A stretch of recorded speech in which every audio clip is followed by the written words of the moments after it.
Conforme eu comentei no final da última aula, agora eu vou explicar para vocês o funcionamento interno do bloco de portas do microcontrolador. Esse é um bloco bem complexo se a gente for comparar com outros micros de 8 bits. Isso porque eu não estou incluindo a parte das multiplexações das funções. Então aqui eu só vou falar de entrada e saída. Existe ainda um outro diagrama que mostra como que ele funciona quando a gente trabalha com outros periféricos nos mesmos pinos. Mas eu não vou entrar em detalhes sobre isso. Esse bloco aqui a gente pode separar em 3 partes. Essa parte de cima ela é utilizada para fazer a configuração, se é entrada ou se é saída, ou habilitar ou desabilitar o resistor de PUAP. Essa parte intermediária ela é equivalente à parte de saída do microcontrolador. Então, quando a gente configurar ele como saída, essa parte aqui, ela que vai ser responsável por enviar o sinal 1 ou 0 aqui para o pino. E aqui embaixo é a parte da entrada, é onde nós fazemos a leitura da entrada. É o trecho mais simples de fazer a interpretação. Eu vou começar pela parte de cima e falando apenas sobre entradas. Então, como que ele funciona? Eu coloquei aqui, só para a gente fazer uma simulação rápida, uma chave ligada ao GND. Aqui em cima a gente tem um MOSFET, um PMOS, para ser mais exato, que é ativado em nível lógico 0. E esse PMOS ele funciona como uma chave, ou chave aberta ou então chave fechada. E é ela que é responsável por habilitar ou não esse resistor, que é o resistor de PUAP deste pino. E quem define se esse resistor tem que ser acionado ou não são os valores que vêm para essa porta AND. Então vamos ver como é que ele funciona. Toda essa parte de cima ela é controlada pelo registrador DDR. Esse barramento é o barramento principal do microcontrolador, onde passam todas as informações de 8 bits, de todos os registradores. Então, cada vez que a gente trabalhar com uma parte, na verdade, são momentos diferentes que o microcontrolador está trabalhando. Ele não faz tudo ao mesmo tempo. Esses pinos aqui, WDX, RDX, WRX, eles estão mapeados aqui embaixo. No próprio datasheet mostra isso daqui. Eles são pinos da unidade de controle. Então, eu não vou me atentar muito a eles.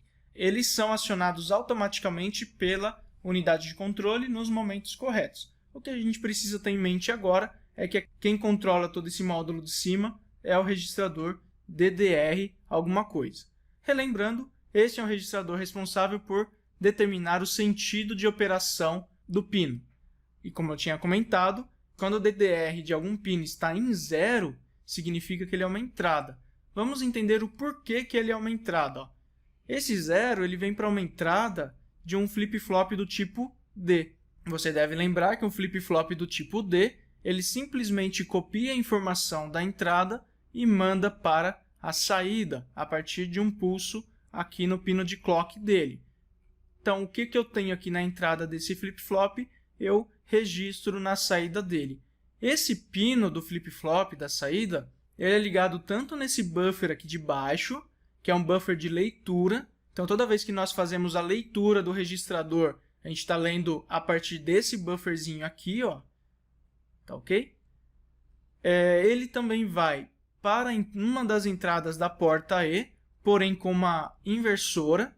Então, a gente tem aqui uma inversora. Logo, se ele está em 0, o que está na entrada da porta E é nível lógico 1, o inverso. E esse pino também é ligado no pino de controle desse buffer. Esse buffer ele está ligado na saída do flip-flop do módulo de saída. A função dele é a seguinte. Esse é um buffer tri-state, ou seja, a gente consegue trabalhar com ele como uma chave aberta ou chave fechada. Se esse pino de controle está em 0, significa que ele está como uma chave aberta, olha aqui. Se esse pino de controle estivesse em 1, como é quando a gente vai trabalhar com saída, aqui vai fechar, aqui vai ser uma chave fechada. Mas, por enquanto, estamos trabalhando como entrada. Com isso, a gente já observa que o sinal proveniente do registrador port não passa para o pino. Tá vendo? Esse caminho aqui está bloqueado por essa chave. Tudo bem? Então, eu tenho nessa porta E o valor invertido do flip-flop do DDR, beleza? Tenho também uma entrada sem uma porta inversora que vem diretamente do registrador port, e eu tenho uma outra entrada invertida também que vem daquele pino PUD, que é o PUAP Disable. A função dele é desabilitar todos os PUAPs. Vamos ignorá-lo por enquanto e ele vai ser sempre 0, tá bom? Se ele é sempre 0, aqui a entrada da porta E sempre vai ser 1. Configurei o DDR como entrada como 0, então a entrada da E é 1 também. Esse terceiro pino, o port está em 0. Então, como ele não tem inversor, ele mantém como 0. Numa porta E, 0, 1 e 1, resultado é 0. Tem uma outra inversora na frente. O inverso de 0 é 1. Esse PMOS aqui, ele é ativado com 0, ou seja, se ele está em 1, ele está desativado, ele está com uma chave aberta. Se ele está como chave aberta, o sinal que eu tenho aqui com uma chave aberta na entrada do pino é alta impedância, é tri-state. Esse é o sinal representado aqui, eu coloquei um X, tudo bem? E esse X, ele é passado também para esse outro módulo aqui de baixo, que é o módulo de entrada, o módulo do registrador PIN. A ideia aqui é, eu passo por essa chave eletrônica, essa chave eletrônica ela é ativada ou desativada pelo registrador sleep, lá do microcontrolador. Então, esse sleep, ele coloca o microcontrolador em baixo consumo. Não vou entrar em detalhes aqui também. Então, vamos imaginar que tudo isso aqui é uma linha direta para esse buffer, tudo bem? Aqui é a parte que sincroniza o sinal, então é algo que não vai afetar o valor original aqui do pino da entrada. Passando por esse caminho, eu tenho na entrada desse buffer o valor X, que é o valor de alta impedância. Na hora que eu fazer a leitura, a minha entrada não sabe que valor que é esse. Então, ora pode ser 0, ora pode ser 1, depende do ruído externo que eu estou tendo na minha placa, depende de vários fatores. Mas a gente não está garantindo um valor fixo nesse pino de entrada, tá certo? O resistor de PUAP está desabilitado. Porém, caso eu venha aqui e coloque no registrador port o valor 1, significa que eu tenho na saída do flip-flop do port o nível 1 também. Se eu tenho um nível 1 nele, esse 1 sobe para essa porta E. Agora eu tenho 1, 1 e 1, fazendo com que a saída da porta E também seja 1 e a entrada desse PMOS seja 0. Chave fechada, habilita o resistor de PUAP. Habilitando ele, agora eu consigo garantir nível lógico 1 caso a chave externa esteja aberta.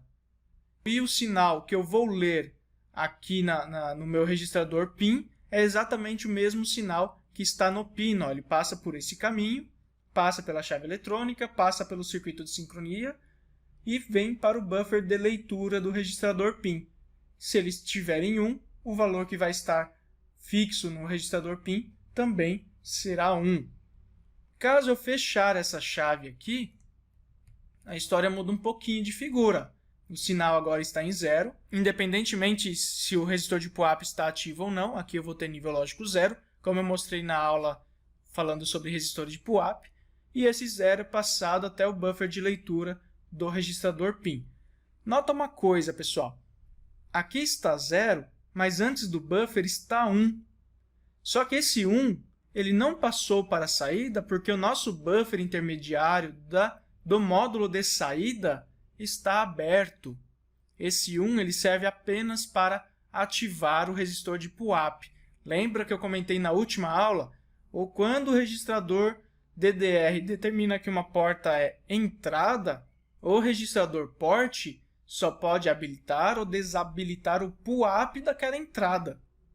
Tudo bem? Se ele estiver definido como saída, a história é outra. Mas, por enquanto, como ele está definido como entrada, esse 1 só serve para habilitar esse resistor de PUAP aqui. Sei que o circuito parece meio grande, meio monstruoso, mas se a gente analisar por partes, ele não fica tão difícil assim. Próximo passo, eu vou configurar agora os pinos de um determinado port como saída. Para isso, eu preciso vir aqui e mudar o DDR para nível lógico 1. Vamos ver o que acontece. Ó. Agora, meu DDR está em nível lógico 1, saída do flip-flop interno dele fica em nível lógico 1, entrada da AND fica em 0, por causa dessa inversora. Agora, galera, presta atenção no seguinte, ó. A partir do momento que isso aqui está em 1 e essa entrada do meio da porta E está em 0, concordam comigo que é impossível ativar esse resistor de PUAP? Independentemente do valor que eu colocar em PUD ou então no valor da saída, aqui sempre vai ser 0. Então agora o resistor de PUAP sai de cena. Ele não vai servir mais para nada. Ele só serve quando a gente configura um pino como entrada, tá bom? Esse 1 aqui também é passado para o buffer de leitura do registrador DDR e também é passado para o buffer de controle da saída. Nota que agora, como eu coloquei nível lógico 1, olha o que aconteceu com o buffer. Fechou. Agora é considerado aqui um caminho direto para a saída, ó, uma chave fechada. Tá? E aqui eu coloquei um LED para poder representar aí a minha saída.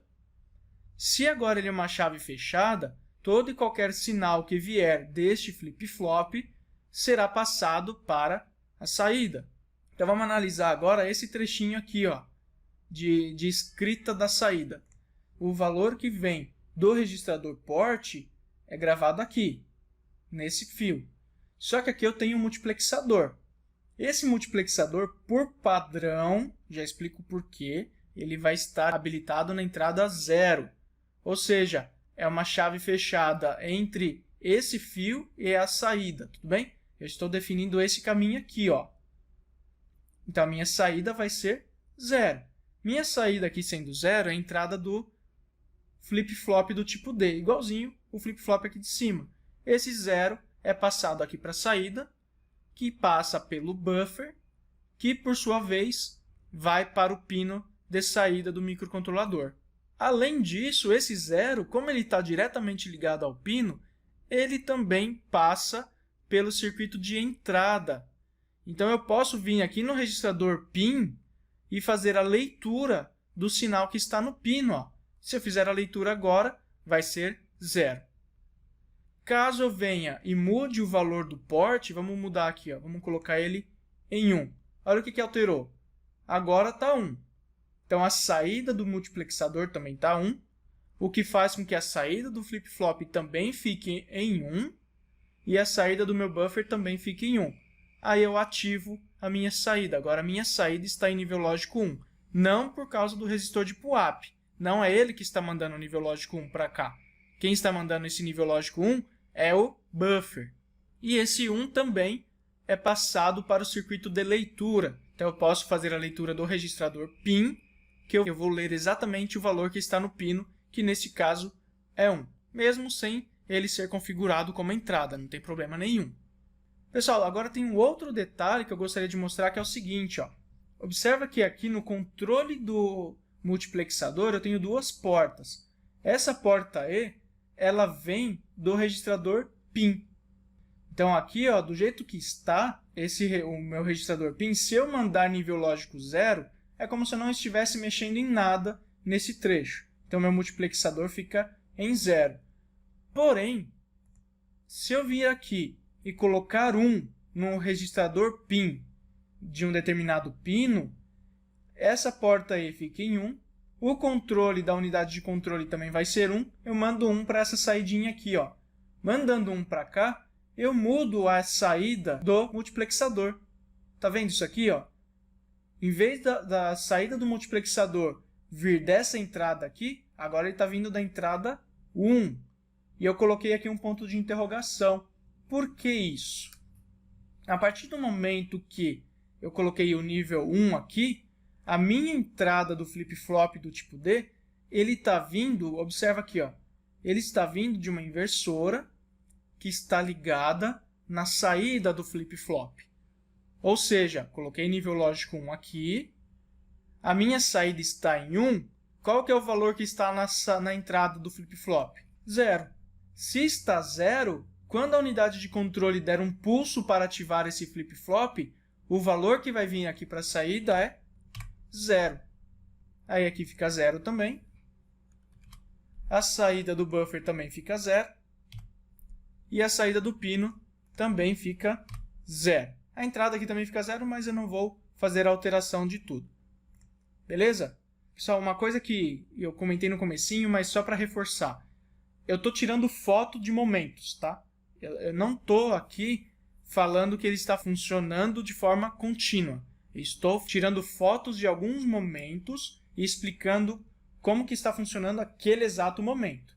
Tá bom? Senão, imagina que isso aqui funcionasse de forma contínua. Enquanto o registrador aqui estiver em nível 1, essa saída fica oscilando. Mas isso aqui ocorre apenas uma vez e esse valor volta para 0 sozinho. Se eu vier aqui e colocar 1 novamente naquele pino, mudo novamente a entrada do meu multiplexador e agora eu tenho 0 na saída do flip-flop. Invertendo, eu vou ter 1 aqui. Como eu tenho 1 nesse ponto, quando a unidade de controle der um pulso para sincronizar esse flip-flop, esse 1 vai vir para a saída, fazendo com que todos os outros bits também fiquem em 1. Entenderam isso? Quando a gente determina o registrador PIN como 1, a gente inverte a saída. Isso que nós chamamos de efeito toggle, ou então saída toggle. Isso é uma característica do AVR, eu não lembro de ter visto em outros microcontroladores. Bom, creio que seja basicamente isso, não tenho muito mais o que falar sobre toda essa parte, todo esse circuito, mas espero que tenha ficado claro para vocês. Então, como eu falei lá no começo, quanto mais você fazer análise de circuitos internos do microcontrolador, mais fácil vai ser para você analisar outras tecnologias, outros microcontroladores. Por mais que esse circuito aqui seja grande, você vai encontrar aí microcontroladores com circuitos menores e mais simples, mas também vai encontrar circuitos bem mais complexos do que esse daqui. Então é importante que você entenda. Você pode muito bem simplesmente acreditar e utilizar os registradores DDR, PORT e PIN, sem problema nenhum, sem saber como isso aqui funciona. Só que sempre você vai ficar com alguma dúvida com relação ao funcionamento daquele pino. Em alguma aplicação que necessite algo um pouquinho mais detalhado, que você entenda um pouquinho melhor sobre aquele hardware, você já não vai conseguir entender muito bem. Então o ideal é que você realmente abra o datasheet e sempre interprete, sempre leia estes circuitos internos. Beleza, pessoal? Próxima aula será um laboratório. Então a gente vai falar um pouquinho aí como que a gente configura uma porta, como a gente ativa ou desativa um resistor de PUAP e vai fazer algumas brincadeiras aí com botões e chaves. Vejo vocês mais tarde, então. Até mais.